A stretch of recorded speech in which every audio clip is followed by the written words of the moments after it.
เหมือนนะครับในวันนี้มีโรคใหม่ระบาดขึ้นนั่นก็คือโรค6 7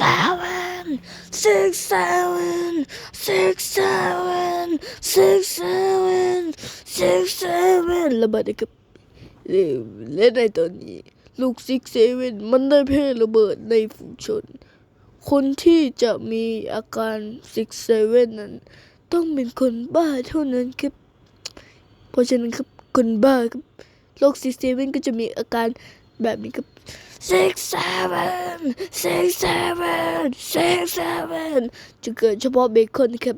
และในเบคอนจะมีเสียงแบบ6 7ในใจนะครับ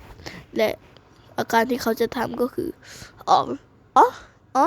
อ๋อพี่จ๋าไม่ไหวแล้วพี่จ๋าอืมพี่จ๋าไม่ไหวแล้วพี่จ๋าไม่ไหวแล้วปัง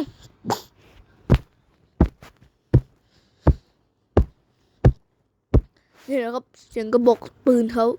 มันยาว3 ฟุตครับโลกนี้ครับช่างน่ากลัวเสียเหลือเกินครับเพราะฉะนั้นวิธีป้องกันในการแพร่ระบาดก็คือตอกไว้นะครับ